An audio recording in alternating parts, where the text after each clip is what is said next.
Ladies and gentlemen, thank you for standing by. Welcome to the BIA Knowledge Leadership Webinar, IT 101 for Attorneys. During the presentation, all participants will be in a listen-only mode. If you'd like to ask a question during the presentation, please use the chat feature located in the lower left corner of your screen. If you need to reach an operator at any time, please press *0. As a reminder, this conference is being recorded Thursday, July 17th, 2014. I would like to turn the conference over to Robin Thompson. Please go ahead. Thank you so much. On behalf of our team here at BIA, we want to tell you how happy we are to welcome you to July's program, where we'll be learning to speak geek with Alon Israeli and Adam Feinberg in IT 101 for Attorneys. Before we turn the program over, I'd like to just review a couple of things. Please submit your comments and questions through the chat window so that we can queue those up at the end of the program. And just to let you know, we determine our curriculum of programs based on your direct feedback. If you could take a moment to fill out our survey at the end of the program, we would appreciate your valuable feedback. Now it is my pleasure and privilege to turn the program over to Alon Israeli. Thank you, Robin. And thank you, everyone, for joining us today. We thought this time in our webinar series we can take a look at eDiscovery, preservation, kind of all the topics we normally like to focus on, but from a slightly different angle, kind of from the IT's perspective. We mention IT all the time as being an integral part of the overall process. We have found over the years, having bridged the gap between IT and legal, that even though there's been a lot of progression and a lot of movement forward and the ability for legal and IT to talk to each other well and efficiently, there's still, I think, a gap there that we need to bridge. And so with this series today, we thought, let's walk you through some of the key elements of IT involved in this process, look at the language, look at some of the processes and responsibilities, and hopefully by the end of this give you guys a good sense of a little bit of a more broad picture as to how the information technology or the management information systems aspect relates. So with that, I'd like to just give you a little bit of background about myself and about Adam Feinberg, our other presenter. We're both with BIA, and we've been with the company for a good number of years now. I want to point out first and foremost that both Adam and I are IT people or IT professionals before we are anything else, so don't let that SEDS certification on Adam confuse you. He's started in the IT field many years ago, pretty much did everything in IT, ended up managing IT teams, building out networks, storage systems, those kinds of things, and then got into computer forensics and eDiscovery. I have a similar sort of background. Did IT for 10 years before I became an attorney, to the dismay of some of my more technical friends, and then after having practiced for a number of years, kind of got sucked back into the technology side, which is really a very interesting, constantly changing aspect of eDiscovery. So both Adam and I really come from that hardcore IT side and have morphed ourselves into eDiscovery professionals, litigation support, consultants, whatever you want to call it. This idea of coming from the IT or the technical side and then bringing to bear some of our skills that we've learned over the years on handling digital evidence side really does add a different dimension to the way we do our work. And primarily that's because so much of what we do involves IT, whether you like it or not. And we'll talk a little bit about how you minimize that involvement and how you actually make IT's life better and happier by really focusing on what really they need to do. And we'll get into that as we go through the presentation. But I did want to give everyone a sense of our backgrounds. You know, this is slightly unique, and one of the reasons Adam and I wanted to do this is because we do come from the IT side of things. So we're not going to be overly geeky or too technical. We understand that a good number of our audience today are legal professionals, and that's exactly our point, is can we kind of give some insight to legal professionals about what happens on the IT side of things. And that's what Adam and I do every day as part of our daily job, so to speak. So with that, let's just kind of get into it. Now the agenda for the hour is really just to give you a sense of what are the goals for this webinar. What do we want you to get out of the time that we spend together? We want to make sure that we get on the same page with respect to certain concepts and certain language. And my lawyer hat in me is always looking to define things before we get into it. And I think some of you have heard me say that, lawyers are notorious for clarifying definitions up front. You may have a 10-page contract of which 8 pages are definitions and 2 pages are the actual substantive aspects of the contract. But I think that's important because a good part of what we find is sometimes lacking or challenging. It kind of boils down to the use of language. A lawyer will use one term, and IT takes that to mean it in another way, and from there begins potentially a whole host of cascading events that makes it look really nasty 2-3 months later when things seem to have gone wrong, and could have maybe been prevented or clarified early by using the right language. We want to give you a little bit of better understanding of some of these scenarios and some of the kinds of things that IT is responsible for by talking to you about examples, real-life examples, case studies, war stories, and I'll talk about a few, and Adam will talk about a few, just to kind of emphasize certain of the points that we're trying to make today. And then what is it that you've learned, some of the takeaways at the end of the day, what we'd like you to walk away from today with some information in your back pocket. We're always talking at the BIA Educational Series, we're always talking about making these as practical in nature as possible so that by the time you're done with this hour, you can literally go do something in the capacity of your job where you learned about it right from one of these webinars. You can actually make that work almost immediately, kind of within the confines of what it is you're doing related to these subject matters. And then we'll spend some time at the end with Q&A. So if you have questions, I think you can chat them. I think Robin is moderating, so you can chat them to her. And at the end there, she'll ask some of those. We tend to get a lot of questions, so I think what she'll do is just kind of prioritize based on what's coming in, or she'll kind of be a human dedupe, to use an eDiscovery term, and figure out sometimes what a best consolidated question may be. All right, so let's take a look at these goals. What is it that we're trying to do? Ultimately, one of the things we really want you to understand or kind of take away from this is get a better understanding of the role of IT with respect to preservation and discovery. Obviously, IT does a lot of things in an organization. There are a lot of different organizations that have different responsibilities that they place on IT.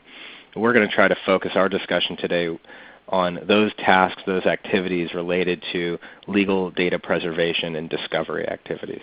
What is it that IT has to do, or how is it that the IT organization is involved when it comes to ensuring that the corporation is in compliance with its obligations to retain documents for legal purposes? And how does IT effectuate that? How do they ensure that those processes are put in place and that they're working in such a way such that the corporation doesn't get into hot water later on? There are no sanction issues or anything like that. And a lot of that comes from just understanding really what IT should be doing. Many times IT is doing a lot more than it needs to. And part of what we're hoping to give you guys today is some sense as to what IT really should be doing, at least from kind of the critical prioritized aspects of the process. Now, once we have a better understanding of the role of IT with respect to preservation and discovery, we want you to be able to grasp certain relevant terms, certain IT terms and concepts. That's that language discussion or the language point that I made just a little bit ago. We're going to walk through some of these terms and some of these concepts to give you a better understanding of what we mean, and again, so that we're talking the same language, so to speak. We want to be able to debunk any myths and misconceptions. I think you'll find there's a lot. I've personally heard, and Adam I'm sure has his own stories of hearing attorneys say things that from an IT or technical perspective are not quite accurate. And I think that a lot of that comes just from historical adding of kind of, like oral history. Things just ultimately change as they go from one person to another. So not sure how some of these myths and misconceptions really came to be. We have our own theories, but ultimately we want to try to debunk some of those so you have a more clear understanding of what things really mean, and when we say something, what we mean by that. And that's especially helpful if working with opposing counsel. We've seen it many times where one lawyer says something to another lawyer across the table, and the lawyer receiving that information doesn't know enough to understand that it's not quite accurate or it's completely false in some cases.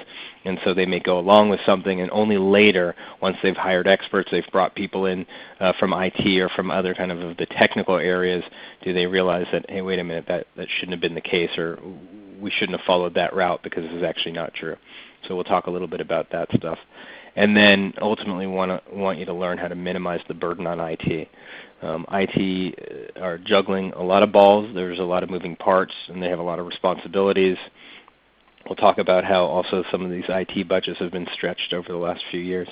And so we really want, as kind of the legal team, as legal professionals, as counsel running and managing preservation and discovery, we want to be able to use IT, leverage IT, but at the same time minimize the burden on them so that not only are they happier to work for the attorneys and to get the counsel what they need with respect to data, but also it's done in a way that's going to save the corporation the most amount of cost and the most amount of energy.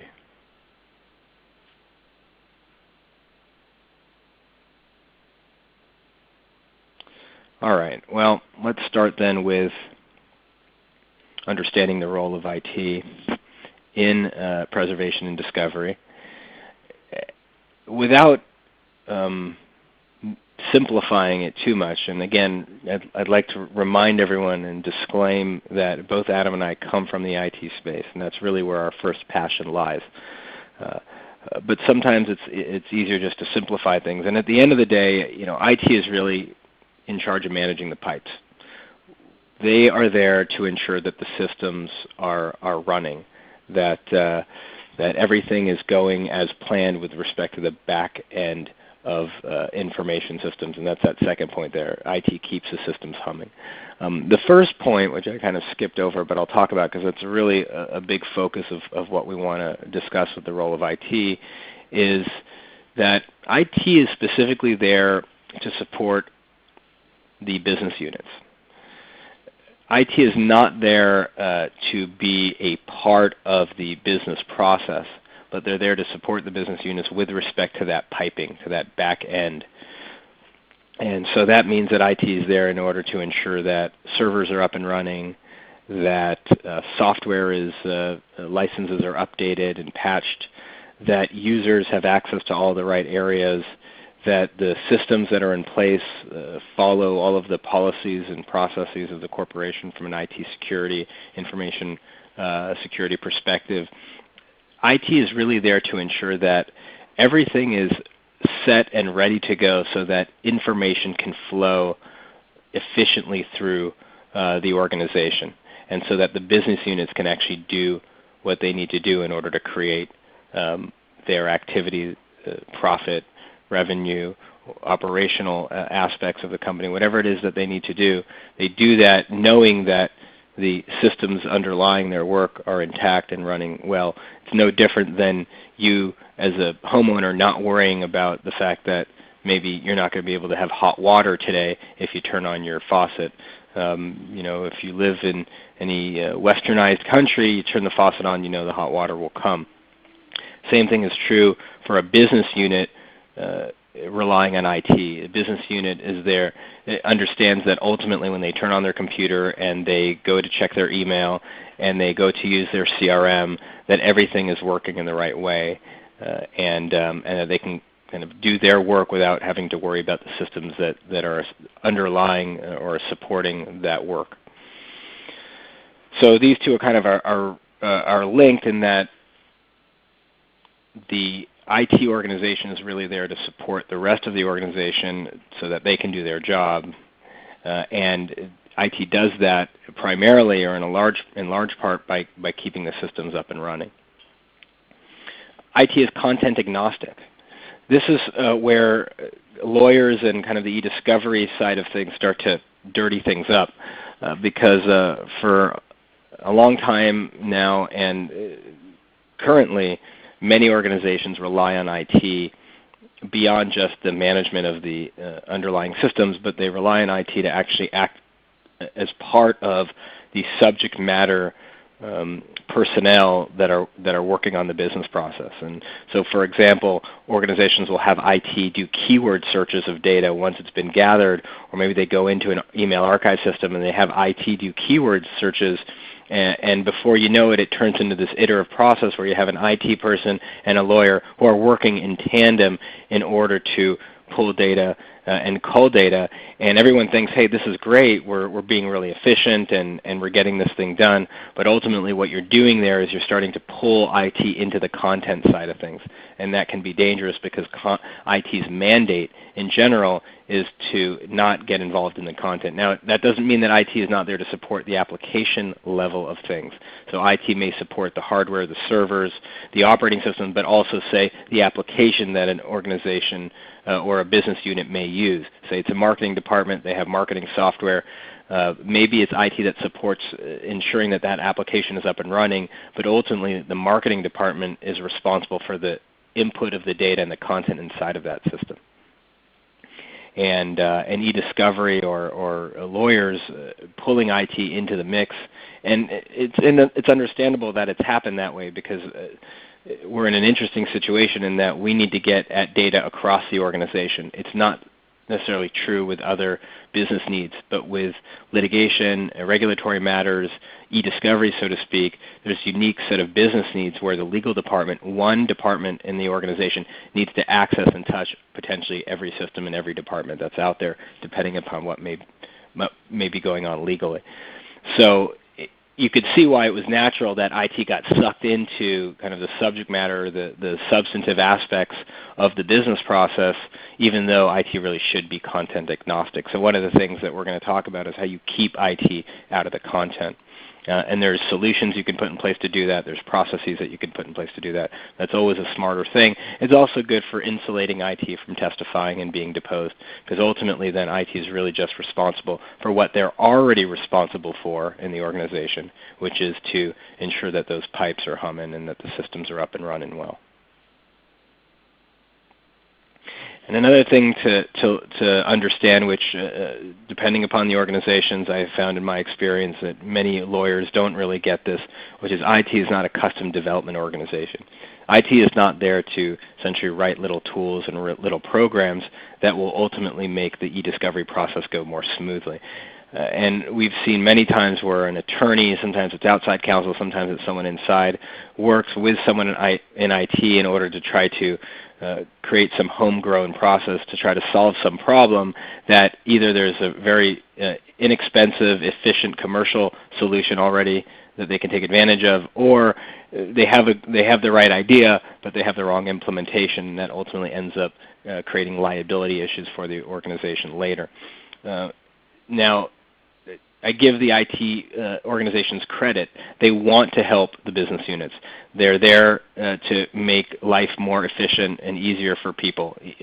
And maybe some of you may be snickering at that comment, because I think sometimes IT gets a bad rap. You have the Saturday Night Live skits of the IT guy kicking people off their chairs. That we do still do, but the idea is that IT really does want to make the user's life easier, and especially today, kind of there's this new movement of with BYOD, which is bring your own device, and allowing people to have multiple choices of different types of devices and operating systems that are supported officially by the organization. There's a move to put user convenience first before system performance and other things. Probably never security, although that's a balance as well that we're starting to see happen, is how do you balance between user convenience and security. So the point is that IT is always looking to try to go above and beyond and help people out, which is why it's very easy sometimes for a a department such as the legal department or sometimes RIM to pull IT or someone or some set of resources from IT into acting as a custom scripter, a custom development organization for them. And I caution that because at the end of the day, you're not necessarily putting in place standardized processes. You may think you're fixing a short-term or point solution around something, but ultimately you're potentially creating more problems as you start to expand and scale these processes out. Alon, if I can jump in here for a second. Again, being an old IT guy, IT organizations for the most part are very structured in their nature. They have processes, they have protocols, they have ticketing systems, they have layers of approval in many cases to get things done. And oftentimes they function best in that kind of an environment. That's how they're built, basically. When you throw the eDiscovery process or forensic requests on top of that, and that work is done usually via email, we got to get this done quick, and we'll talk about language and translation a little bit later. That kind of causes a warbling in that organization, which then brings up red flags for people. It brings up their defenses, which then causes anxiety through the organization. So just kind of understanding that general IT mindset, I think, is important in understanding them and approaching how to be successful working with the IT organization. Yeah, that's absolutely a good point. And frankly, the last thing we need is more anxiety in a process that already has that kind of element to it. You are usually in a conflict, a litigation, a competitive mode, and so yeah, that's very much a good point. And really, that's what we're trying to do here. Is we're trying to kind of our goal. One of our goals is for legal professionals, especially, to look at it from the perspective of IT, and so that's the point of kind of giving you a sense of what is it that IT is really there to do. If you think about it, kind of stick yourself in their shoes, so to speak, it may give you a different way of thinking about it when you're making those requests or putting those processes together. So this is the EDRM. I assume most of you know this model, this industry standard model that really walks through the kind of litigation workflow or legal data management workflow. And this is a good way of kind of very quickly giving you an understanding of the delineation between the roles across the workflow. And so ultimately on the right here you have the attorneys that really handle kind of once the data goes out of the organization, out of CorpNet, and you'll understand what that means in a bit. We go through our terms. Goes to the review and the production and the presentation inside, at hearings and in court. That's really what the attorneys own, is this kind of right side. And then on the left, so to speak, is what IT owns. Information technology really is the group that ensures that all of this other stuff happens in the right way. Now, when I say they own it, what does that mean exactly? Is it that an IT person actually handles some part of this process? Maybe. Now you notice that the boxes identification and preservation are red, which signify that that's owned by the attorneys, meaning the buck stops with the attorneys with respect to the process management. And that's because identification is identification of custodians or people that may be involved in the case. That's not something that IT is responsible for. That's something that the attorneys are responsible for. And preservation in this context means legal hold or notifying employees of their obligation to retain documents for a particular situation. Again, that is owned by legal, in that the process of notifying people, the language used to notify them, ensuring that notification is compliant, it's managed, people are reminded, that is owned by the attorneys. Otherwise, everything else in green is owned by IT, and so information management, understanding the lay of the land of the network and the systems in place. Doing data gathering, ensuring that data from email and workstations and servers and other systems can be accessed and preserved. A pristine set can be created. And IT may own that from the perspective of ensuring that it can happen, but especially with kind of more modern solutions such as ones that BIA has, Total Discovery, we allow the lawyers to actually drive the process, manage the process, even though IT has vetted this solution. So ultimately, when we say IT owns it, either that they vetted it and then blessed that solution to be put in place, even though they don't manage it daily, or they actually do the work involved in the process. And processing analysis are kind of owned by information technology in that there is a strong technical reliance there. So again, even though lawyers or litigation support people or even outside counsel may be driving the substantive aspects of those parts of the process, the underlying ownership of the systems is IT. So let's do a little bit more translation here. There's a tattoo of a Babel fish, as some of you are Hitchhiker fans. And so let's talk about some of the language that lawyers and IT folks tend to use, again, with respect to preservation and discovery. In a moment, we'll go into kind of more generalized IT terms, but at least with respect to kind of the focus here on eDiscovery and what happens when we're gathering and preserving and data for legal reasons, there are certain terms that we tend to use that are a little bit confused or mixed. And so we wanted to just walk through these to give you a sense as to what we mean when we say one thing as IT and what maybe the lawyers mean. We used to have a funny story about, the lawyer says X and the IT guy hears Y. So that kind of comes from this. But here you see there are a number of really more critical terms. The word custodian is very much a term used by attorneys which signifies really a person or maybe a logical label of a particular set of data. But ultimately we really mean a person, someone who may be a custodian of records or a custodian of information. And well, an IT person looks at that same individual as a user. A manager may look at that individual as an employee. At the end of the day, we're really just talking about people who create and use data that may be relevant to a particular matter. And so that's a very simple and kind of popular example of where, as I may say custodian, and you as a IT person may think of that in a different way. You may think of that in terms of a records information management term, custodian of a record, and so now maybe it's more limited scope.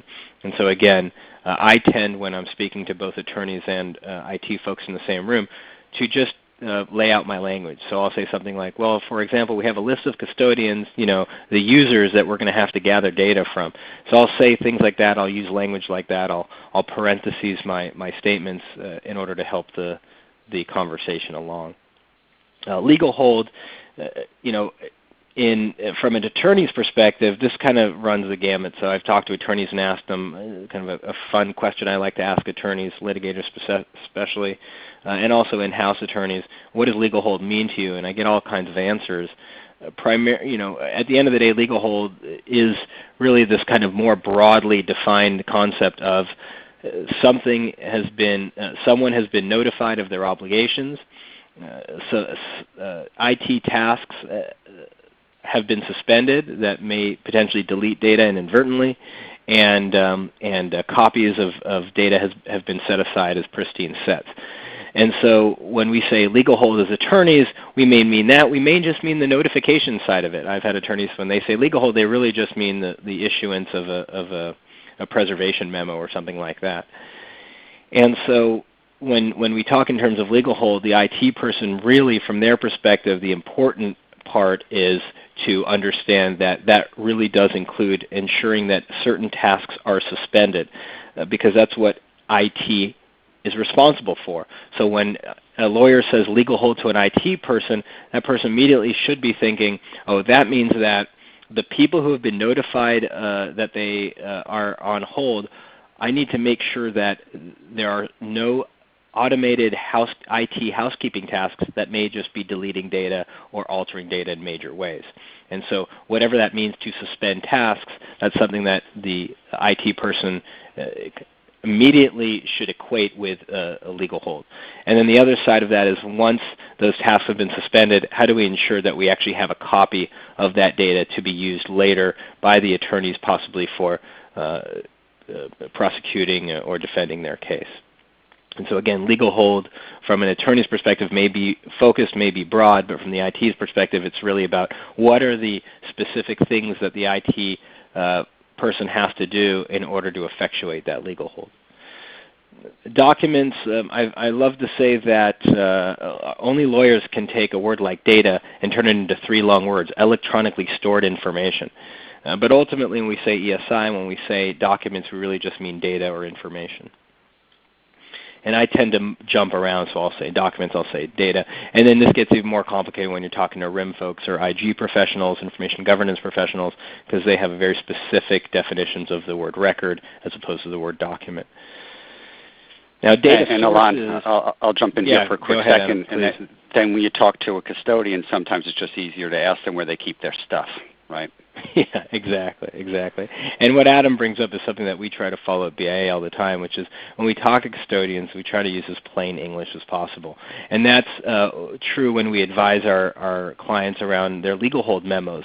We offer legal hold software, automated legal hold software. It's really simple to use. We have many corporations using it, but sometimes they'll come to us and say, hey, we're thinking of using this language in the memo. Well, we're not attorneys and we can't give legal advice, but one of the things that we do advise is that the language is very plain and simple, so that a custodian can read the legal hold notice and not have to sift through a bunch of legalese, but understand the plain English. And what Adam's talking about is when you're working directly with a custodian for preservation reasons, sometimes it's just simpler to use the most basic terms like stuff. We got to get your stuff. We want to make sure we get it in a way that's not going to ruin it. Data sources really are locations. They can be kind of abstract or logical in nature, in that it's a set of documents categorized or classified as X, or it can be a physical location like server XYZ. But ultimately it's systems, it's paths, UNCs, URLs, areas to which we can point to find data, and kind of as we have more XML-based systems and systems that are true big data systems, then also tags and some of the concepts and elements that come around that. And then to kind of finalize this legal to IT language translation with respect to preservation terms, data collections is really the gathering or the securing of the data, ensuring that you have a pristine set, a snapshot of data, so if there are any questions about what the data look like, what were the dates, what were the original path information, the authors and all of that, you have, as of a certain date, a set of data that you can point to that is your preserved or pristine set. So you'll hear that called pristine set or securing the data. And by securing the data, there are a number of technical ways of doing that. You can make copies of the data in a forensically sound manner. You can do it in a defensible manner where you can ensure that you haven't altered any of the metadata. You can do it using snapshot technology. There's a number of ways to do that securing of the data. You can do it in place. But the idea is the same, which is ultimately you have some set of data that you can go to and show this is what it looked like as of this date. When we had to, when our obligations began in having to preserve this information.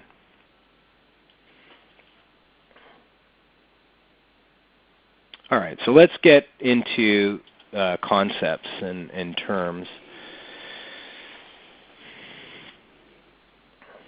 If my animation would work here. All right, so local resource. You may hear IT people say something, with local resource. Well, really, all that means is the workstation or laptop. It's the kind of last mile data source for the custodian. Maybe it's going to be even their handheld device, that kind of thing. But if you hear the term local resource, really, it should, for a lawyer, it should translate into just laptop or workstation, and primarily more and more these days, laptop. And so the C drive, for example, if some of you are familiar with that, is something that is a part of the local resource. Now I'm going to go through a few of these just so we have them up on the screen kind of give you some sense of the ones that I think are more important than others, or at least ones maybe that there's some more confusion around. Map drive, I think most of people wouldn't know that. Directory services is one of the brands of directory services is Active Directory, and that's a really important part of the overall kind of IT systems, especially with respect to eDiscovery, because that's the database that contains all of the user names and emails, a lot of information about where users can connect to, and how users utilize their resources within the network. That's usually information contained inside of a directory services database like Active Directory.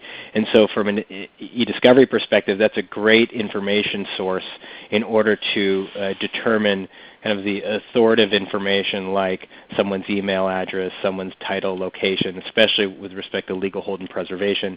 A lot of times that information in the directory services database will also include what mapped drives and areas of the network the custodians have access to. So it's a great area or great place to start as an attorney in order to kind of begin building out a map, so to speak.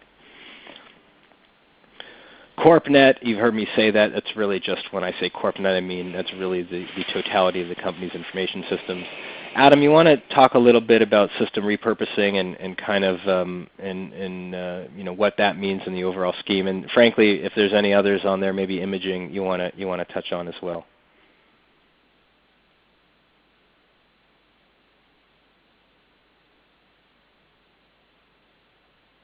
Did we lose you, Adam? Sorry about that. I was unmuted myself.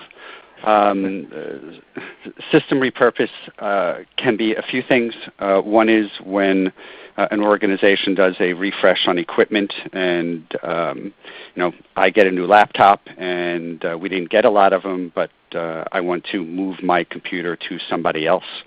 So that computer is repurposed. How that happens is important, how data is transferred from my old machine to the new machine. What happens to my information on my now old machine that's given to someone else. In a lot of organizations, they have corporate images. Now we're going to talk about another term that they can apply onto that computer to make it look like it's factory fresh or corporate fresh with the applications they put on, like Office and maybe some other applications. That's one way. Repurpose, again, could be if the machine failed and I just got a new one. Imaging is, again, another technical term. It has a forensic meaning to it. When I hear the word image in the forensic world, it means creating an exact duplicate, a bit for bit, all the zeros, all the ones that are on a drive, and duplicating those so that we have an exact mirror copy of what was there before, so you can see the live files and also the deleted files. When you add words, IT words in, like a ghost image, it could add some confusion into the topic because in most cases a ghost image does not allow you to get deleted items, and it only collects really the live files and doesn't necessarily preserve access times and dates and certain other metadata. So it's important to understand these things and know what your organization means when they use the terms. So those are a couple of them. Alon. Great. And I think, Adam, you and I have had long conversations about kind of imaging and why you want to do that, when you don't want to do that. We're going to talk a little bit about kind of over-obligating yourself and maybe over-preservation. I'm going to have you touch on that when we get there. But one thing for kind of the audience to consider is that word imaging is used very loosely. I've heard judges use it one way. I've heard IT people use it another way. Forensics people use it another way. And so you want to be really wary of that word. If someone just brings them and says, hey, let's just image all the systems, that is technically potentially incorrect or can't even be done.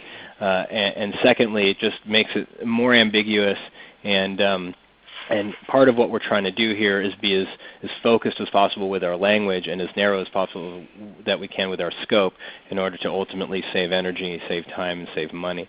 So that one, imaging specifically, is when you kind of have to put an orange or a red flag around when you hear it.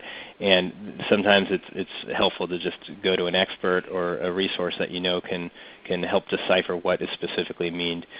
And we see it a lot also with respect to counsel who are trying to negotiate discovery parameters or protocols, because you want to really be careful to define what that means. And here you see in the slide some of the examples you'd want to do a full bit-for-bit image, as Adam mentioned, is if there's criminal investigation where you're going to have to go for the deleted files, or maybe it's a sensitive HR matter where you want to see what someone took from their computer to a USB key before, say, they left an organization, that kind of thing. I think just a few others that are important: cloud and big data. Those in and of themselves, we've had entire webinars around them. Just understand that cloud is really primarily, when we speak of cloud, we mean utility computing. Everyone seems to say they have a cloud system. Most people just mean that they host it for you, but it's still a traditional IT system. Cloud, really, to technical folks, to IT folks, means a very specific kind or flavor of technology. It's a new technology, and it's basically allows you to scale in manners that you haven't ever. And big data also is important because it leverages that cloud technology. Unstructured versus structured is kind of more of a records management term, and that really has to do with data that may be in a database, which would be structured, as opposed to in a system like on a workstation or an email, where you have to actually search for what you need through a lot of other content. I'm going to quickly walk through some of these things here. This is a slide we've used before, but I think it's really helpful in that it kind of gives you the sense of the kind of conceptually what it is you should think about when you're looking for data for preservation. Kind of at the top you have system, which is what is the system itself. It's an email system, it's a web system, a CRM. What's the location, specifically physically, where is it, what are the services address, what are the paths, share names, table IDs inside of databases, and then what is the type of data it is that you're looking for, whether it's a user productivity file like a Word document or a PDF, or an actual set of records from a database. This is just a nice little mapping to kind of give you some sense when you're walking through in order to identify data, starting kind of from a broad level and going more narrow. Adam, maybe you could talk a little bit about kind of some newer, non-traditional data sources that we're starting to see more and more pop up in preservation and discovery. Yeah, actually, these days some of them aren't that new anymore. More and more organizations are moving their content off of local file servers that we're used to, and actually storing them outside of the organization. Whether that be at, some organizations have Google Docs for Business, and all their stuff is being stored there. A lot of companies are using online Salesforce management systems, CRM systems. Salesforce, there's SAP. Some things can be hosted at those companies. Other things can be brought in-house. So it's very important as part of what we call data mapping. It was on the other slide, is just understanding what kind of content you have, what content might be implicated, and then working with the business units and IT to understand where that data is and how it's managed. You may see some things on here, we have to collect everything from an iPhone, as an example, from iOS or an Android phone. You may not need to actually, because a lot of information that are stored on tablets and phones these days are also on the actual home systems of the organization, like the email system, like the CRM system, and there's a legal term I'll use, I guess. Those are the authoritative systems where the data resides. And in your conversations with IT, if they are configured properly, then you can oftentimes disassociate these locations from where you need to collect data from. So Again, important to understand how your organization is using these things, whether the organization is responsible for some of these types of applications, or they're kind of like user installed and user managed. Yep, and I think that key point that you made there, which is you don't really know these days where data is stored, and so kind of gone is the days where you can say, oh well, make sure that we just take data from the email and the home folder and the laptop and be done. And I urge attorneys, instead of thinking about it in terms of location, go back to that slide that we had up and kind of walk through this model in order to get to ultimately the data that you want, as opposed to thinking in terms of just location first and then going from there, because data is really located everywhere. And then you have the other notion of kind of what is the best system to get, that authoritative system that Adam mentioned, and that usually will come from discussions between IT and attorneys and maybe even some experts around these kind of issues. So let's talk about debunking of the myths. We want to have some time left at the end for some questions. I know we have some good questions. So I'll just pull some of these myths up, considering it looks like the animation was a little messed up there. But what is it that what are some of the things that we want to make sure that you guys have real clarification on? What is the truth about some of this stuff? So we hear all the time, IT will handle it. I hear this from outside counsel more than anyone else, which is, we'll ask the questions like, well, how is preservation being done? How is the collections being done? How do you ensure that those collections are being done in a defensible manner? It's like, oh, well, IT handles it. They can do that. And that is not always messaged to IT, or if it is, IT doesn't have the right specifics around what that means. IT will handle it, and so then you have this disconnect that potentially then leads to spoliation and other issues. And so I go there back to what is IT's role in discovery. It's really to support the systems that you use in order to do that work. So if you have a solution to do collections, such as one that we sell or others that are on the market, IT would vet that, and they would be there to manage that as a system, but not there to use it as a user, so to speak. And so, again, it's important to understand when you say IT will handle it, that should be a set of finite tasks. IT maybe handles it if it means going into the Exchange server and flipping a bit so that the emails are not deleted anymore based on some rule. IT may not handle it if it comes down to ensuring that users or employees are reminded of their obligation to retain documents. So again, it's important just to kind of focus what are the responsibilities for IT with respect to discovery, instead of just kind of summarily dismissing it and saying IT will handle it. Adam, why don't you give us kind of maybe continue a little bit of that discussion on kind of over-preservation and the myth of, oh, we just keep everything, therefore we're fine. Sure. So keeping everything in one way is a blessing. If something goes wrong, if data gets lost, well, it's easy to recover from. But on the other side, if you're keeping everything, then all of that information then becomes discoverable. Over time, keeping all that information becomes unwieldy to manage and store.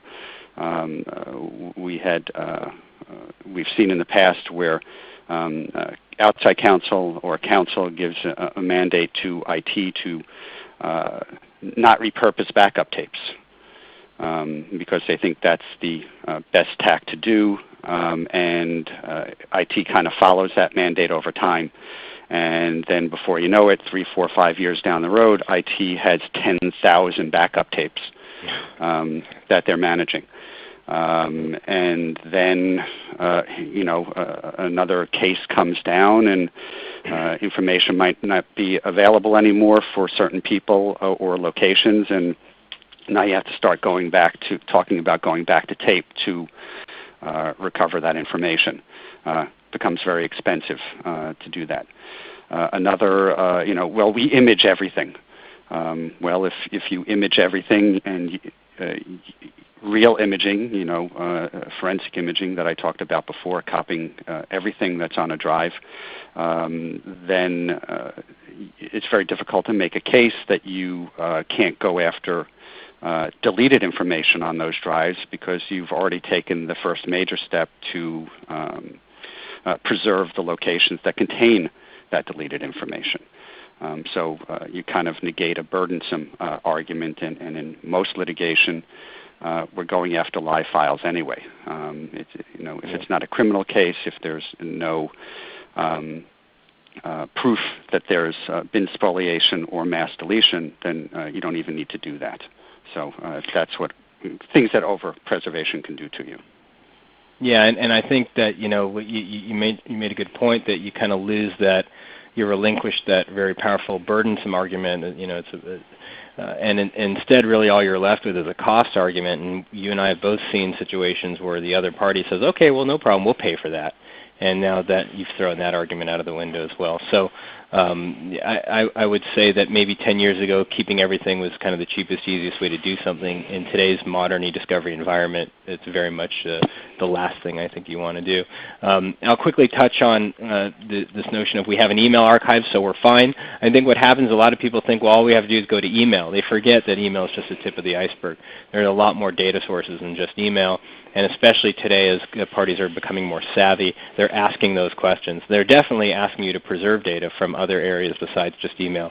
So they're all going to also expect, and the regulators are getting very good at this, which is they're going to expect to retrieve information and data from other systems beyond email. So just saying, oh, we have an email archive and it has a discovery component, we're good to go, that's really just one element of some of the overall systems that you have to go to for discovery.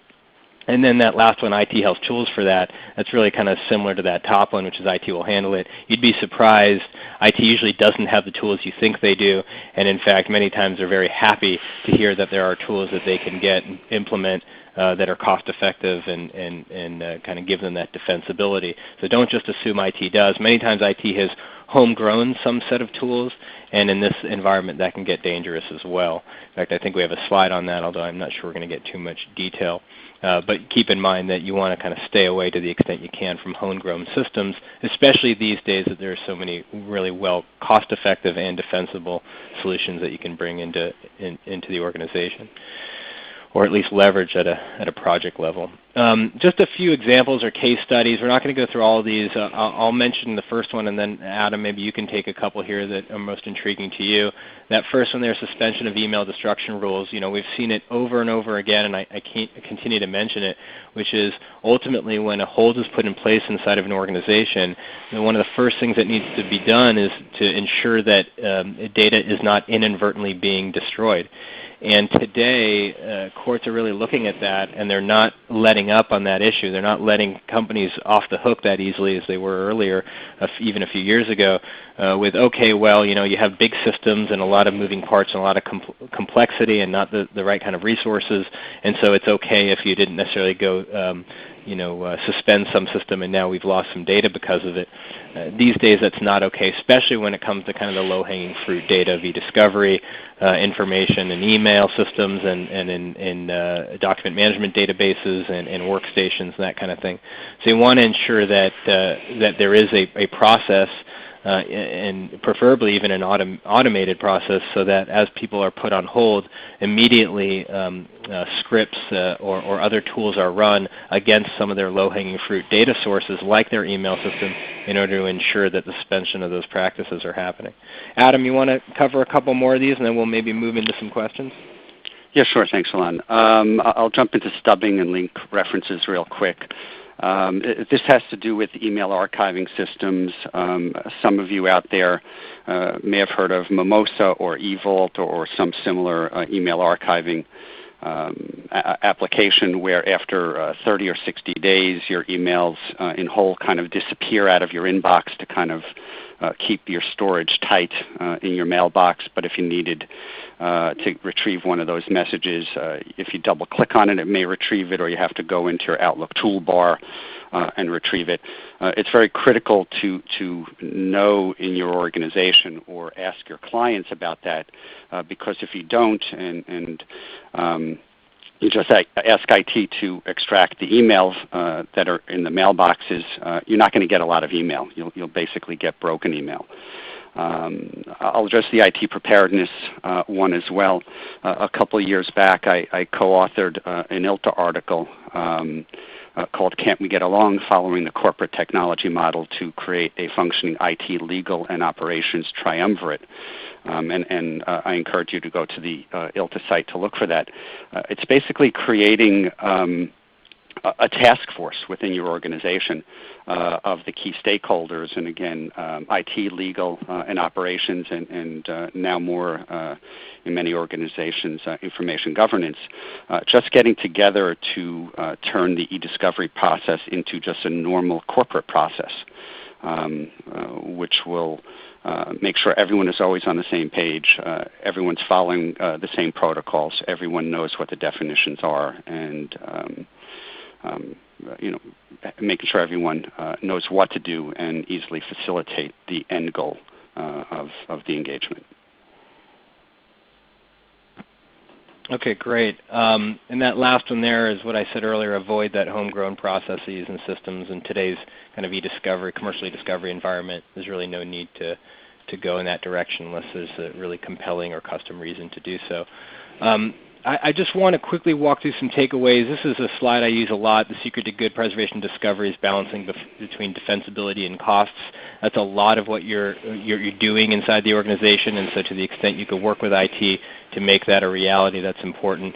What does that mean? Touching employees a minimal amount of times, planning well, choosing the relevant technology, and involving the appropriate people. And just some takeaways for all of you before we jump into the questions. And we can go a few minutes longer, in fact, with some of the Q&A if there are indeed some good questions. But some important takeaways, I'll talk about the top two. I know Adam has some comments about the last one. But one of the things you can do immediately is just set up an informal get-to-know-you call or meeting.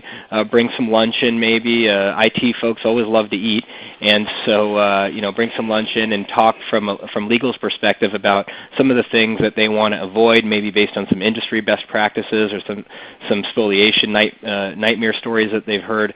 What are the things that they want to avoid? They want to try to put in place. Maybe give IT a little bit of an understanding of the types of cases that the corporation deals with more often than not, and some of the things they like to see in creating some efficiency around that.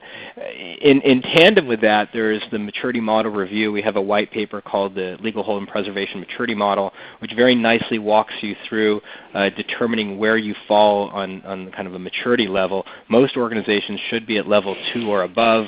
Really level 3 or above, so we urge you to go to our education page and download that white paper and maybe utilize that as part of this kind of the calls and the meetings that you might have between the legal and the IT department.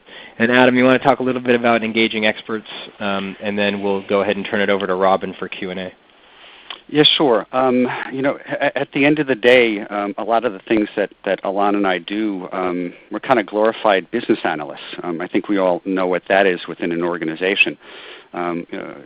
We work with both sides to get the scope together, talk to everyone to find out what the requirements are, where things are, the best way to attack the problem, and the best way to deliver the results. So whether you have someone in your organization who can assist you with that, or if you need to bring in a consultant or an expert from the outside. Just yesterday I was at a deposition working as a technical expert with the side doing the deposition. I spent the whole time passing notes to the attorney about technical issues relating to the deposition. So, if you would bring in a technical expert to assist you in a deposition, you're probably going to want to bring in someone technical to assist you in doing this as well. Great. Robin, I know we're kind of right at the end of the hour, but we could maybe spend a few minutes for those people who can hang out. So we'll turn it over to you. Absolutely, Alana. We've got several great questions. First one we have is, how can IT appear as a profit center and not just a support center? Yeah, that's a great question, especially in today's environment where CFOs and CTOs are looking to slash IT budgets and automate more processes. One of the ways to do that is to really focus on creating process efficiencies. I think the best way to get ROI from IT, at least with respect to discovery, is plan ahead and put in place solutions and processes that create efficiencies so that you're not reinventing the wheel every time. The ability to set up systems to reuse data matter over matter, thus saving processing and hosting and other eDiscovery costs, review costs, which are very, very much the highest ones. So being able to have systems ready and processes and resources in place such that things run as smoothly as possible and you don't have kind of the typical very high chargebacks from IT that you do.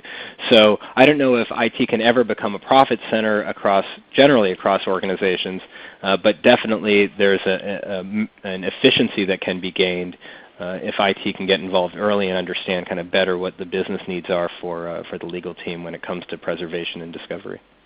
And if everyone is not on the same page from the beginning of the engagement, and that's outside counsel, inside IT, IG, and possibly business units, then oftentimes you see data has to be recollected, processes have to be repeated, where then you're really incurring lots of cost. Yep. Okay, we have another one. It said the explanation was unclear on mapped drive and directory services. What does Active Directory mean? Where is the directory located? IT has access to it, or do individuals? Adam, you want to take that? Sure. So IT owns the Active Directory. That's basically the big phone book of who's in the organization, what groups they are in the organization, and oftentimes what access they have to locations within the organization. So if many of us on the call, I'm sure, use Microsoft Outlook, if you go and type in somebody's name, you have the GAL, the Global Access List, and you'll see people within the organization. That's part of Active Directory.